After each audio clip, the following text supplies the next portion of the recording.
Estamos ante las cámaras del canal 21 de Tigo TV, Educanal, y ante las cámaras del canal 27 Copaco IPTV, y a través de BM Online, que es nuestra radio digital y que es un canal de televisión además. Estamos en vivo, tenemos el WhatsApp nuestro, al que ustedes pueden recurrir enviando mensajes 0974 700 600. Hay un tema muy importante, anomia, que vamos a desarrollar con el doctor Charles Rodas Quiñones, que es un psiquiatra y psicoterapeuta psicoanalítico. Así que, bueno, mucha atención. ¿Qué es anomia? Es la pregunta, y se hace también porque todo el mundo se pregunta anomia. Se denomina anomia a la falta de normas o incapacidad de la estructura social de proveer a ciertos individuos de lo necesario para lograr las metas de la sociedad. El término es utilizado en sociología y en ciencias sociales. ¿Es así, doctor Charles Rodas? ¿Cómo te va? Bienvenido. ¿Cómo estás, Bruno? Muchas gracias de vuelta por estar aquí en este espacio tan importante. Sí, yo creo que ese es básicamente el concepto. Anomia. Yo creo que ese es básicamente el concepto que utilizó el creador, ¿verdad? El que empezó a usar la palabra, que fue Emile Durkheim, respecto a eso, ¿verdad? Que cuando una sociedad pierde su norte respecto a, en el sentido de que las reglas de convivencia social no son respetadas por todos, entonces surge la sociedad anómica, digamos, como que cada quien pone sus normas, y entonces se produce una suerte de caos, imposibilidad de llegar a acuerdos. Y el que creó esto fue Durkheim. Durkheim fue el primero que habló, y que de alguna manera se relaciona con el tema del texto del suicidio que hablábamos en el programa pasado, ¿verdad? Sí, hace bastante, pero hay que refrescarla. ¿Qué es la anomia? De vuelta, significado y definición. Anomia social en las disciplinas de las ciencias sociales y la sociología. La anomia está relacionada con la falta de normas. ¿Y qué quiere decir falta de normas? ¿Existen las normas pero nadie las cumple? ¿O se sobrepasan las normas? ¿Nadie hacen caso omiso a las famosas normas existentes ya o preexistentes? ¿Cómo es el asunto?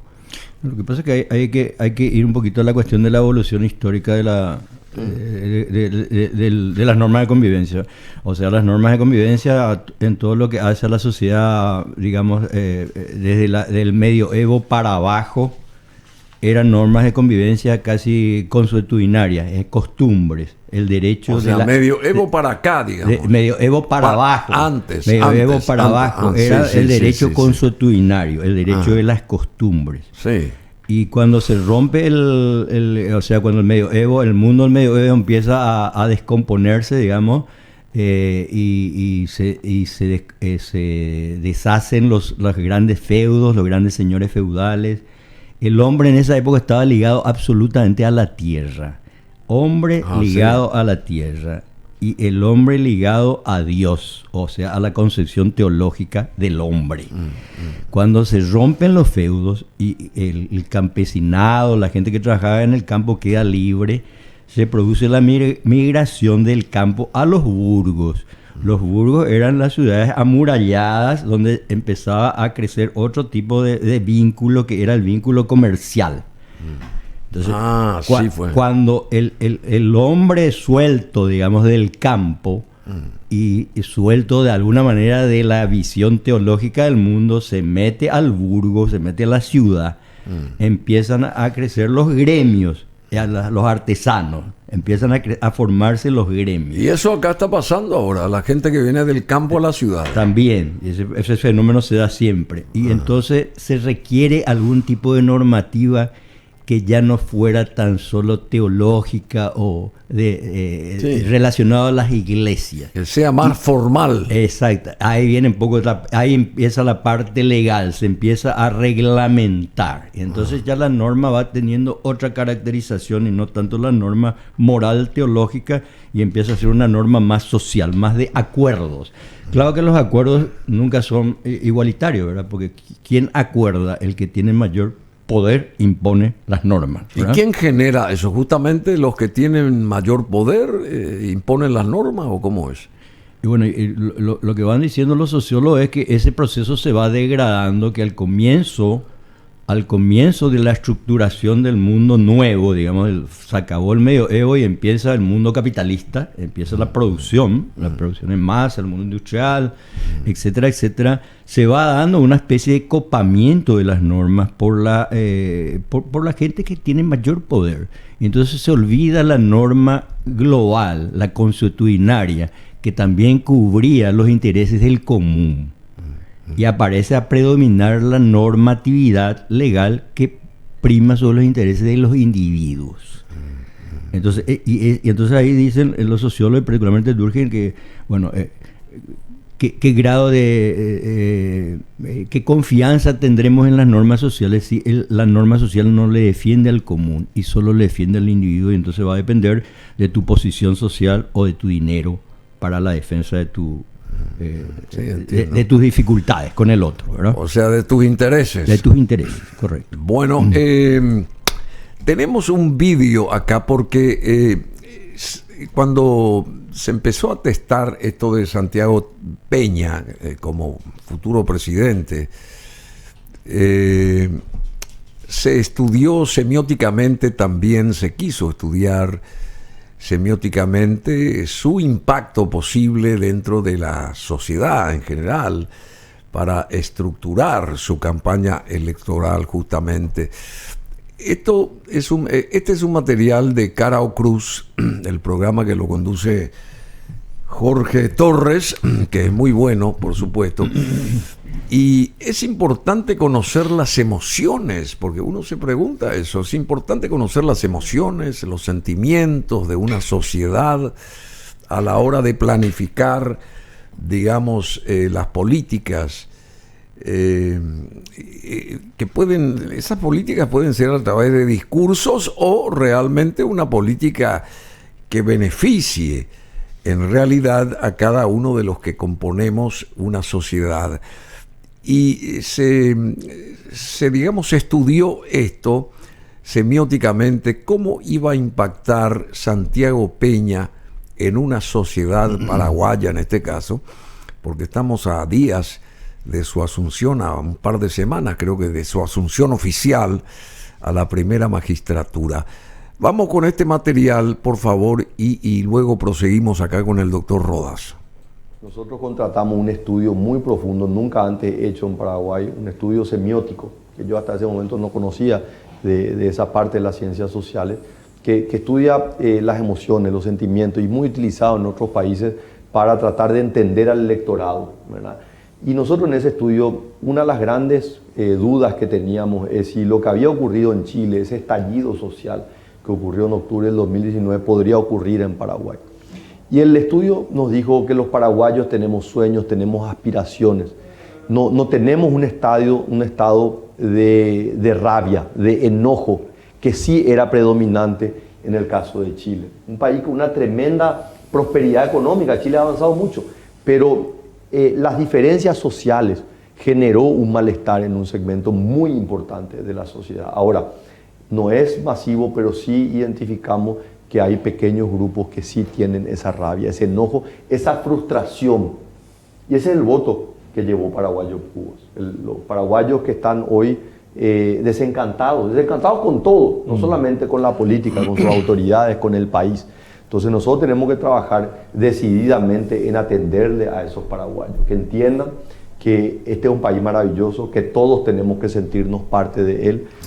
Bueno, también Pipo Dios Kostianowski estuvo ahí también conduciendo este programa. Dos periodistas entrevistando a Santiago Peña. Esto fue ahora nomás. Y sobre el particular, sobre este punto importante de la anomia social, querido doctor Charles Rodas, ¿qué lectura das a esto? A ver, ¿cómo se puede, digamos, formatear, exteriorizar? ¿Cómo está la sociedad paraguaya ante una historia así? ¿Va a aceptar reglas de juego la sociedad paraguaya o como que la sociedad paraguaya está, digamos, no sé si disconforme, no es esa la terminología, pero expectante a querer primero, digamos, sentir ciertos cambios positivos que le favorezcan para después dar un paso, el que corresponda, ¿verdad? A partir de ese momento. ¿Qué lectura vos das a esto? Yo me querría referir primero a lo que dijo el futuro presidente, ¿no? El futuro, sí, ya el presidente de la República, uno ha asumido, pero es el señor presidente de la República. Quisiera referirme a algunos aspectos ahí.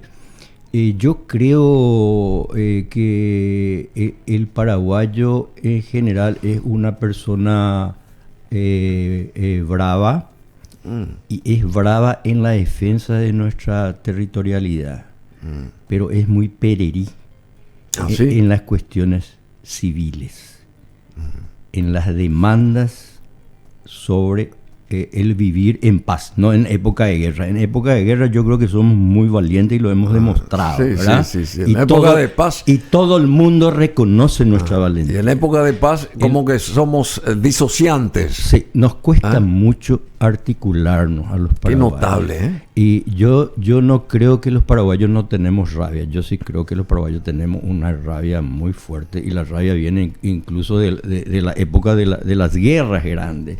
Yo creo que nosotros tenemos un duelo nunca realizado, nunca culminado desde de la guerra grande, de la guerra Guazú, de la Triple Alianza. Y yo sí creo que el partido político, como el Partido Colorado, ha sabido capitalizar eso. Porque yo creo que la estructura del Partido Colorado es la estructura que capitaliza la rabia del pueblo paraguayo y encausa de acuerdo a los intereses de ese partido, ¿verdad? Pero es esa sabiduría, llamémosle así, o esa capacidad organizativa ha tenido el Partido Colorado, que no ha tenido, no pudo tener nunca los grupos de oposición. O sea, yo creo que la rabia está.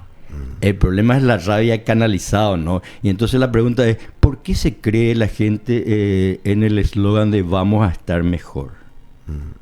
¿Por qué cree la gente en ese eslogan? Y porque yo creo que ese está buscando yo algo. Creo que ese eslogan tendría que decir vamos a estar mejor todos los que pertenecemos a la Asociación Nacional Republicana. Ah, sí. Ese no le faltaba. Vos completarías así. Claro, porque esa es históricamente el fenómeno que se da. ¿Y por qué el Partido Colorado es tan fuerte en nuestra historia? Porque sabe capitalizar. Como decía, creo que el senador Galaverna solía decir de que el Partido Colorado es primero un sentimiento, no es un intelecto, es un sentimiento, así como el Olimpia del Cerro, ¿verdad? Sí, claro. O sea, es algo que te mueve antes de que vos razones, ¿verdad? Antes de que vos razones, ¿verdad? Entonces yo creo que esa cuestión de poder gestionar el malestar social a través de una institución fuerte, que sabe cuándo ser fuerte y cuándo ser flexible. Laxa o flexible. Y el Partido Colorado tiene esa cintura, ¿verdad? Por eso que en la interna, de repente, la interna del Partido Colorado son más fuertes que con los otros partidos, ¿verdad? Así mismo, que las generales. Decime, ¿y cómo está nuestra sociedad? En nuestra sociedad, dijiste algo fuerte, como que arrastra penas desde aquella gran contienda bélica del siglo XIX, ¿verdad? Sigue estando con un duelo largo y no sabe cómo canalizar quizá, o cómo terminar ese duelo. Permanece en duelo este país porque está buscando. ¿Qué está buscando la sociedad? A ver, ¿qué busca? Yo creo que lo que pasa es que la sociedad es una entelequia también, ¿verdad? Claro. Es como el aparato psíquico que decía Freud. El aparato psíquico no hay en ningún lado, pero es una creación teórica, ¿verdad? Y la sociedad también es una creación teórica. La sociedad tiene partes y cada parte busca lo suyo, digamos, ¿verdad? Ahí está el tema de la negociación social.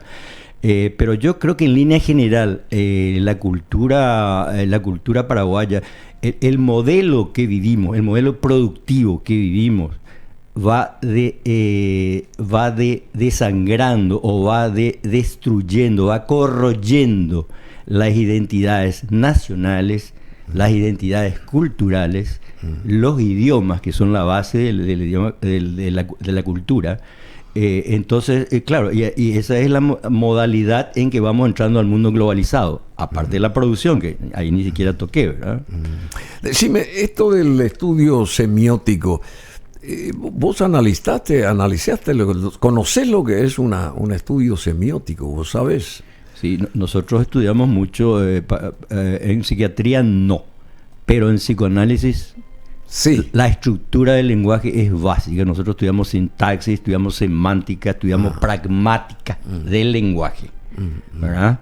Que son diferentes. O sea, una palabra puede identificar un norte a seguir respecto a un plan o a una planificación o a un ideal, una sola palabra, una sola frase. Absolutamente.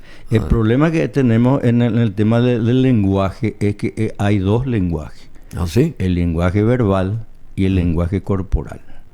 Así, corporal también. Y claro, y eso es lo que estudiaron mucho los sistémicos, porque hasta tanto que aparezca la escuela sistémica, los lingüistas y los psicoanalistas estudiaban la sintaxis, cómo se articulan las palabras para formar la oración, y la semántica, los significados que tenían cada palabra en una oración o que tenían cada palabra suelta, digamos, por el significado que le daba a la gente, ¿verdad? Que era otro. Y después empezaron los comunicólogos, los sistémicos, es una escuela de psicología muy importante, que empezó a estudiar la pragmática, o sea, el impacto que tiene la palabra sobre el otro. Qué bueno. Ese no se ha estudiado ya antes. Qué bueno. Entonces, todo eso constituye la semiótica, todo eso, ese trípode, digamos, ¿verdad? Decime, ¿y hay profesionales en Paraguay que pueden hacer este tipo de estudios?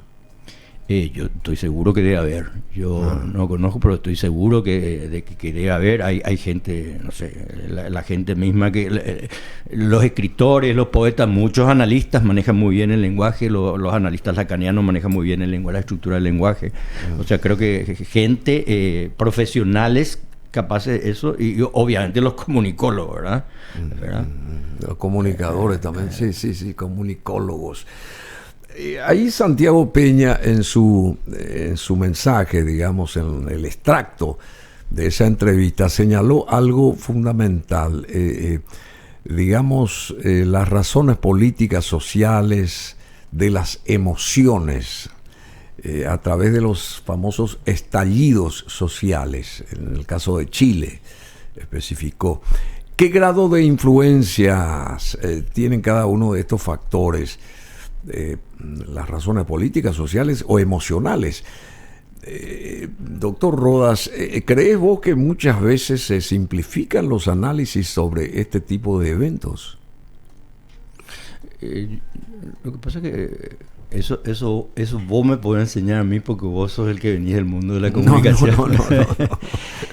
Pero vos sos yo creo que el mundo de la comunicación, el capo acá, yo creo que el mundo de la comunicación, claro que tiene, no es solo una profesión, sino es una empresa, ¿verdad? Y también tiene una dirección que la empresa le da a su mundo comunicativo, ¿verdad? Yo partiría, todo esto sintetizaría en algo que también es un leitmotiv nuestro en diferentes programas, que una imagen vale más que 1000 palabras. Absolutamente, eso no hay ninguna duda, porque una imagen sintetiza una cantidad de significados, claro, que las palabras no. Y bueno, ese estallido social en Chile, vos veías a la gente, o sea, el incendio ahí de las estaciones de metro, por ejemplo. ¿Qué es esto? Una sola imagen, o inclusive quieta la imagen, y vos ya te haces la película. No sé si me explico. Porque también la lectura de eso, Bruno, es diferente. Vos podés hacer una lectura de decir, la gente tiene tantas frustraciones en la vida cotidiana que hace falta una más nomás para que el estallido social se produzca. Se concrete. Es igual que el suicidio. La persona que tiene en la cabecita la idea del suicidio se va acumulando una cantidad de frustraciones y de repente la última es la que le empujó nomás al salto al vacío. No es que es la que generó toda la tormenta. Pero vos desde un medio o de un individuo también podés leer, no, esta gente está movida por otras cosas, no solo por sus frustraciones cotidianas ni grupales. Entonces fíjate, la lectura política del fenómeno puede venir de esas dos vertientes fuertemente, y de hecho viene y por eso se polariza después, ¿verdad? ¿Cómo uno llega a frustrarse?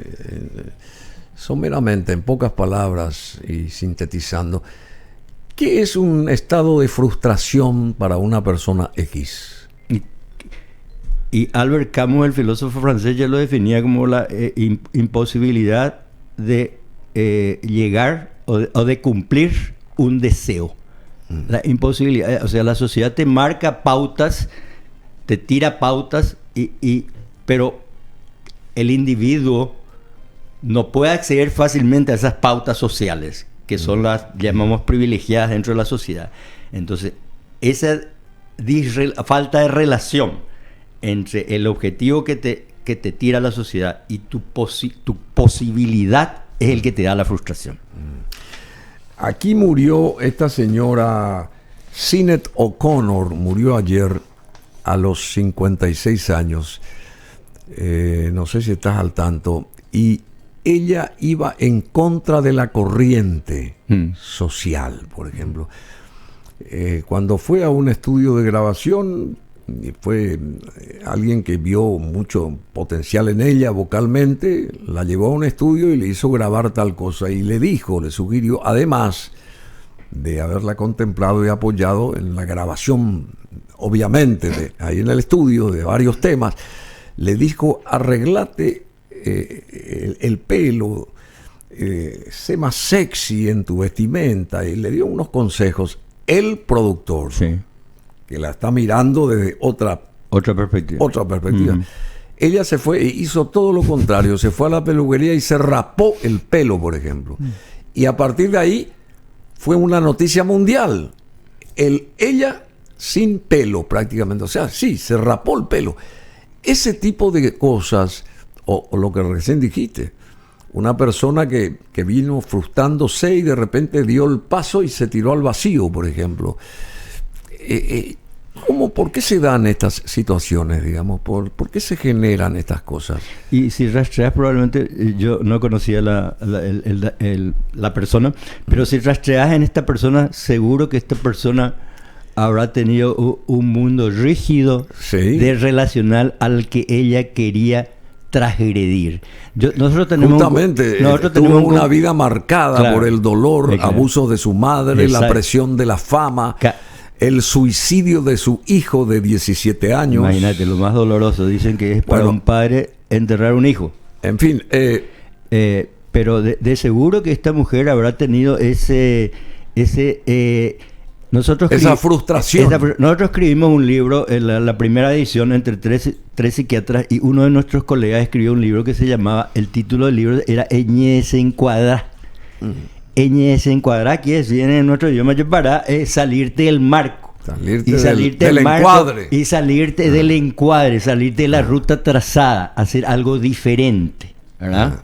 Y evidentemente que estas personas tienen esa rebelión adquirida por vivencias, ¿verdad? Y esto de lo que partimos nosotros, la anomia era, ¿verdad? Eso tiene mucho que ver con estos intentos suicidas por parte de la gente en general.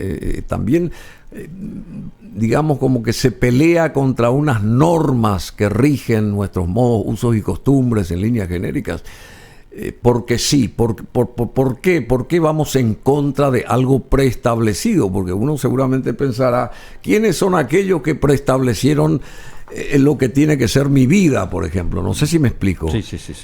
A mí me parece que hay una cosita grande. Primero es que hoy dije la entelequia de la sociedad, o sea, el invento de la sociedad, sí. Y la entelequia del aparato psíquico, el invento del aparato psíquico, pero son realidades globales que hay que tenerlas para entender. Freud, por ejemplo, decía que el ser humano no se puede construir si no se entienden las tres partes. El instinto... El instinto, Freud, digo. Freud. ¿Y cuáles son las tres partes? El instinto que viene con el cuerpo, con tu genética y tu biología. Instinto. La parte instintiva. Después. ¿Verdad? La parte moral que viene con la educación de tu familia, tu religión, etcétera, etcétera. Y el tercero es un personaje que es como una especie de... Está en el medio lidiando entre el instinto y la norma moral. Y que es el yo. El personaje llamado yo. Soy yo. ¿Qué elijo? Exacto. ¿Para dónde me voy? Entre estos dos lados. Y toda nuestra vida humana siempre es bipolar. Siempre tenemos un lado y otro lado para el que guiarnos, y ahí está nuestro libre albedrío, ¿verdad? Ahí está nuestro libre albedrío. Pero yo creo que la complejidad de esto es... yo creo que los grandes filósofos son los que vislumbraron. Por ejemplo, Hegel. Cuando Hegel estudia la dialéctica del amo y el esclavo, dice, estudia lo que después recién Freud va a empezar a estudiar, que son los impulsos destructivos. Cuando Hegel estudia la dialéctica del amo y el esclavo y dice que en la relación humana hay poder, y que yo quiero que esta señora o este señor se sometan a mis caprichos o a mis ideales o a mis instintos o a mi concepción de la vida, y yo soy el todo y este señor o esta señora es la parte nomás, es una partecita del todo, es una partecita ligada a mí, que yo soy el todo. O después viene Sartre y te va a decir, no, pero lo que pasa es que en una relación humana vos tenés que negociar, y entonces al negociar vos perdés tu libertad, y claro, y la pérdida de la libertad es justamente la posibilidad de estar juntos. Y ahí nace Mein Kampf. Y después viene Nietzsche. No. Y entonces se va... La relación humana se complejiza. Mein Kampf, mi lucha, ¿de acuerdo? Mi lucha de Hitler. Adolf Hitler. También. O sea, el caso de la mente de Hitler, ¿cómo vos sintetizás?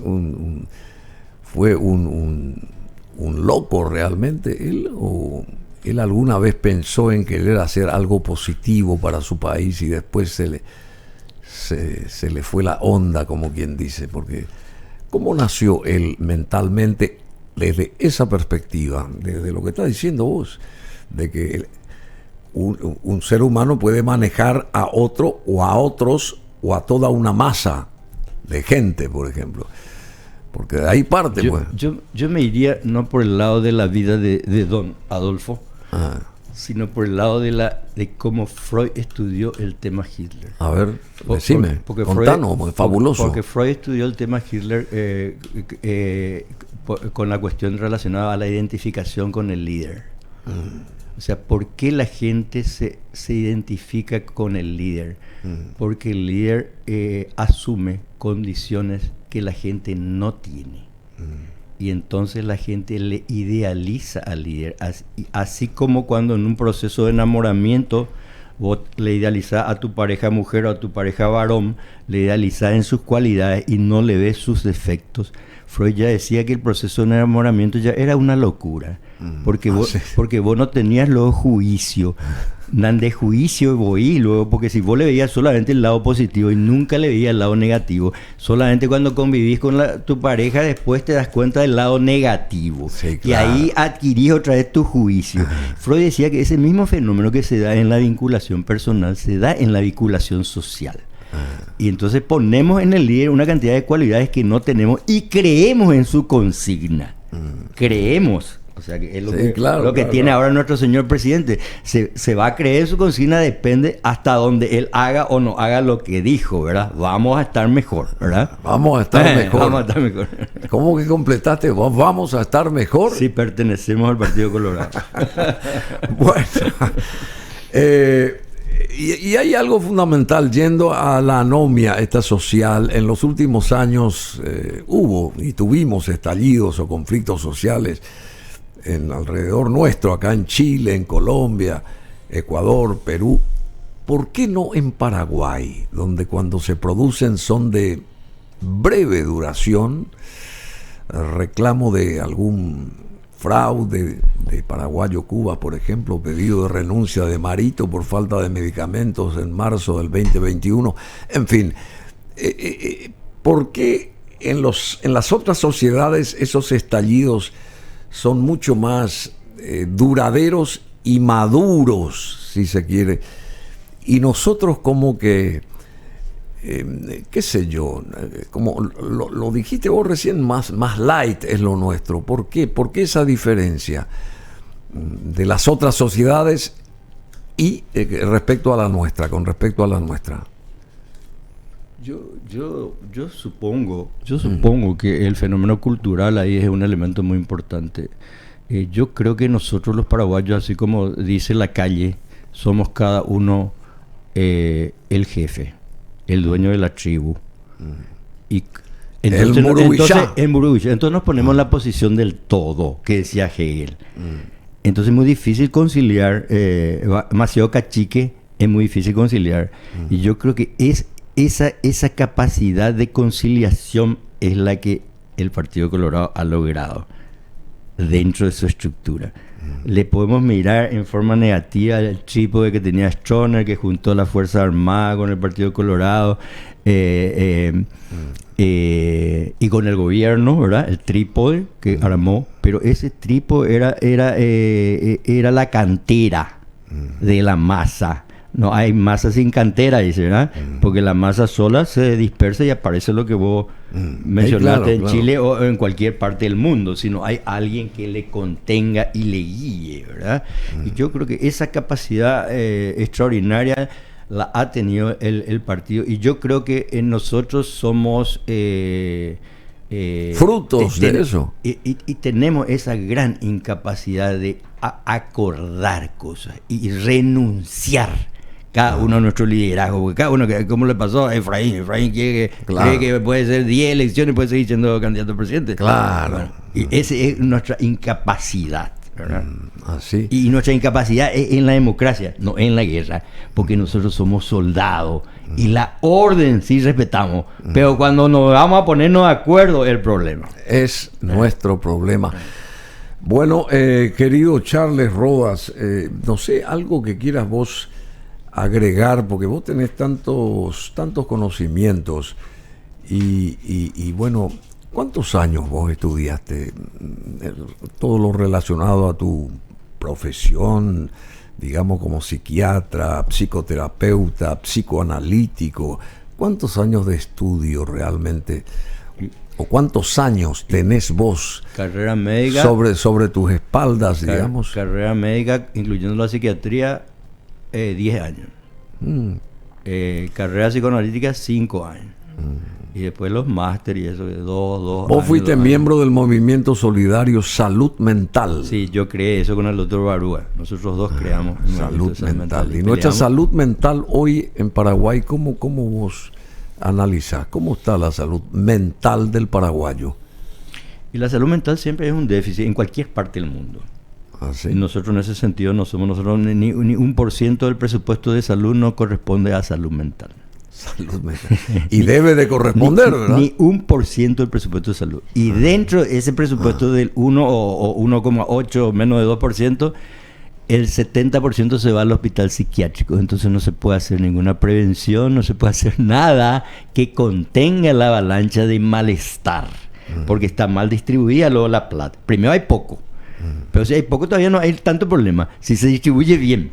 Pero si hay poco y se distribuye mal, sí, el problema ya es muy grande. Aquella gente que está encarcelada durante muchos años, estuve hablando así someramente con el doctor Cronenwetter de este tema, porque hay gente que está años por robar un celular, por ejemplo, y está años y nadie apoya a esa persona jurídicamente y sigue estando ahí y por secula seculorum.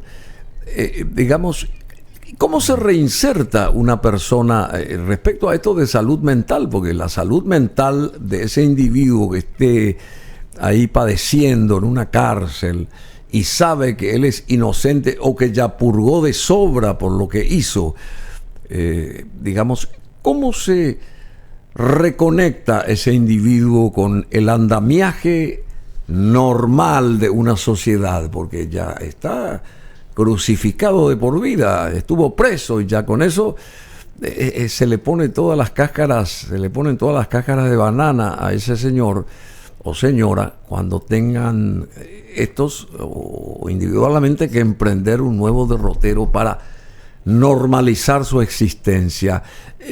Esa salud mental sale averiada de las cárceles, digamos, por todo este abandono, digamos, que tiene esa gente. Mira, yo entre el programa anterior que vos me invitaste y este programa viajé por Europa a 7 países por ahí. Sí. Y estuve en Trieste, Italia. En Trieste, Italia. Sí. Trieste es la capital de la revolución psiquiátrica. Porque ahí nació Franco Basaglia, y Franco Basaglia fue el hombre que transformó la atención psiquiátrica italiana. Y es un modelo en el mundo. Qué fabuloso. Y Franco Basaglia decía, las instituciones totales, como el hospital psiquiátrico y la cárcel, lo único que hacen es anulan al ser humano.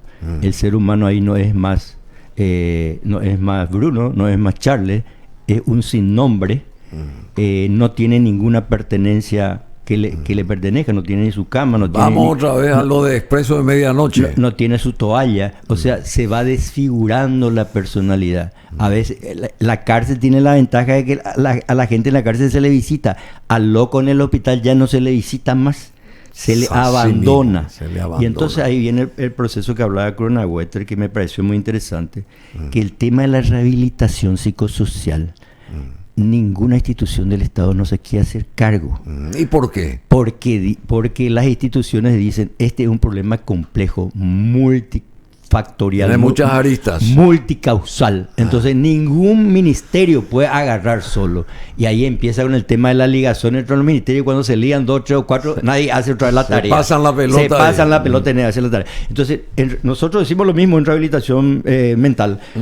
¿Por qué el ministerio invierte su plata en rehabilitación física, que está bien, y por qué no invierte en rehabilitación mental? Porque el enfermo mental no es un ser cotizado laboral, empresarialmente, ¿verdad? No es un ser devaluado ya de entrada. ¿Y qué porcentaje de enfermos mentales tiene nuestra sociedad en cantidad de habitantes? Digamos, no se hizo nunca un diagnóstico al respecto. ¿Qué cantidad de enfermos mentales que se saben de que son enfermos mentales están, digamos, contemplados numéricamente dentro de la población de Paraguay en este caso? Numéricamente esa estadística es casi mundial. La gente que tiene alteraciones graves no supera al 3% de la población, más o menos, de cada población. Pero después están los locos funcionales. Locos funcionales. Lo que andan circulando por ahí, cumplen su función, pero están bien perturbados, ¿verdad? Sí. Pero mantienen alguna adecuación a la norma. Eso es lo que yo le llamo los locos funcionales. Nunca se van al consultorio. Nunca, claro. Yo cuando se va una persona al consultorio... Porque no se creen locos. No, cuando se va una persona al consultorio me dice, doctor, tengo temor sobre que yo esté loco o no esté loco. Yo le digo, si vos te preguntás si estás o no estás loco, ya estás salvado. Sí. Hay una cantidad de gente circulando por ahí que está más loca que vos y jamás se pregunta si está o no está loco. Ese es el que tiene problemas, ese que no llegó nunca al consultorio. Yo le suelo decir a los pacientes. Fabuloso. Charles Rodas Quiñones, doctor, muchísimas gracias. Psiquiatra, psicoterapeuta, psicoanalítico. Un libro abierto también acá al doctor, una de las eminencias que tenemos. Y te agradezco esa predisposición siempre, cada vez que se te llama. Y bueno, Pepe Quevedo tuvo la gentileza de invitarlo y traerlo acá al estudio. Y realmente interesante porque vos destapás un montón de cosas que a su vez tienen tantas aristas, estas cosas individualmente, ¿verdad? Y al final de cuentas, no sé qué responderías a cómo está nuestra sociedad hoy, así sintéticamente para ir cerrando esta charla amena. ¿Cómo, nuestra sociedad es sana, está enferma, tiene que ser reorganizada? Yo creo que desde el punto de vista social es una sociedad enferma. ¿Sí? Y es una sociedad destructiva. Destructiva. Que camina hacia cada vez en forma más creciente hacia la destrucción. ¿Sí? Creo que nuestro modelo de país no es Colombia. Nuestro modelo de país es México, donde los cárteles se van a apropiar de los territorios y van a ser territorios autónomos. Y en México pasó esto, y yo estudié en México y yo tengo muy buena conexión con México. En México pasa esto, que la gente empezó a defenderse de los narcos, se empezó a armar la población civil. ¿Y qué hizo el ejército mexicano? En vez de ir a desarmarle a los narcos, se fue a desarmarle a la población civil que se autodefendía de los narcos. Yo creo que por ahí circulamos nosotros. Qué bárbaro, pero eso es terrible lo que Esa dices. es mi visión. Pero es terrible lo que decís. ¿Qué hay que hacer para... Hay que preguntarle al señor presidente eso. Así, al que va a asumir? Claro. ¿O al que se está yendo? No, al que va a asumir. Así. Bueno, pero por de pronto, muchas gracias, doctor Rodas Quiñones. Vamos a escuchar buena música. ¿Qué te parece? Gracias, Bruno.